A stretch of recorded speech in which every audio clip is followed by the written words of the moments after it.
vous avez fait votre petit commentaire, que vous avez bien développé, que vous êtes tout à fait content de vous, on ne se relâche pas encore parce faut conclure quand même. Bah oui, il faut conclure. Rapide, hein, vous n'avez pas le temps non plus de faire une conclusion de 5 minutes. Une ou deux phrases, histoire de montrer qu'on est en train de wrap it up un petit peu. Hein. On a bien commencé, on va bien terminer. C'est-à-dire que la conclusion, bah, comme l'intro, on l'écrit. Parce que trop souvent, vous savez, c'est ce qui est écrit là en bas. Euh, Trop souvent, faut se l'avouer, hein, vous êtes souvent en freestyle pour la fin de votre commentaire. Et ça se voit. On voit que vous êtes en train de, ok, yeah, well, I think I've got nothing else to say actually. Et puis alors, parfois, on a des phrases qui s'arrêtent un peu en plein milieu. So, yeah, well, yeah.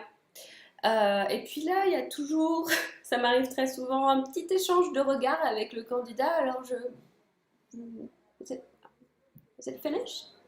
Et là, malheureusement, ça sort le That's all, I'm finished, it's over, I'm done. Ça, faut surtout pas le dire non plus. Ça veut dire que vous n'avez pas maîtrisé votre présentation. Ça veut dire que si on vous demande si vous avez terminé, c'est que votre conclusion, elle n'était pas claire. Il y a une chose très simple de rhétorique, et c'est la même chose en français. Quand on conclut et qu'on veut vraiment faire comprendre à votre interlocuteur, à son interlocuteur que l'on va conclure, et ben, donc d'où l'intérêt d'avoir écrit sa phrase.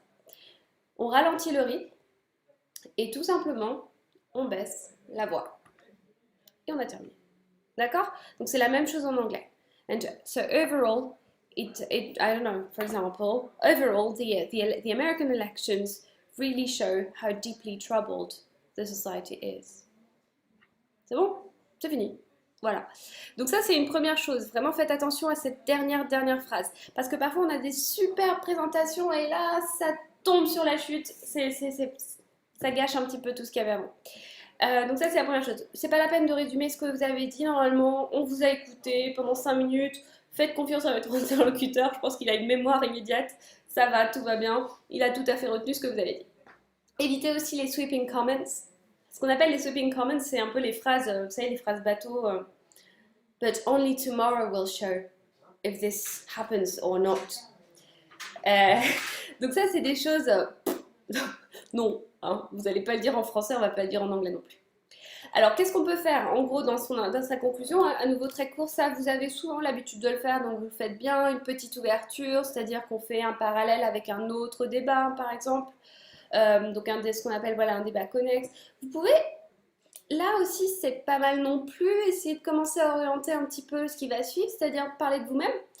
Si vous avez un article sur les universités par exemple, and yes, actually, for me as a student, I really felt this form of transient, I don't know, inequalities in the system. C'est-à-dire que là, vous mettez un petit peu, et moi, et tu veux pas me poser des questions sur moi après? Donc ça, c'est une façon aussi de tendre une perche à votre examinateur. Donc ça peut marcher, mais malheureusement, ça marche pas avec tous les sujets. Mais ça peut, si vous arrivez à le faire, ça peut être pas mal, ça peut être un peu stratégique. Ensuite, dernière chose aussi, c'est raconter ce qui s'est passé après. C'est-à-dire que malheureusement, et ça j'ai oublié de vous dire tout à l'heure, malheureusement, si vous travaillez sur un article, si vous avez travaillé sur un article par exemple qui a été publié en février, et ben si s'est passé des choses liées à ça en mars, on ne peut pas vraiment commenter dessus avec ça. C'est-à-dire qu'on ne peut pas commenter un texte avec des éléments dont l'auteur n'était pas au courant lorsqu'il a écrit son article. Donc ça, c'est de l'anachronisme, on ne peut pas faire ça.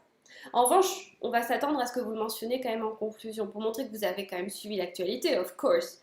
Vous n'êtes pas resté dans votre grotte à réviser vos examens. Non. Ok, guys. Donc là, une fois que vous avez fait ça, vous donnez un grand coup de... Vous soufflez bien parce que vous avez fait la moitié de votre présentation. D'accord? Allez, on continue.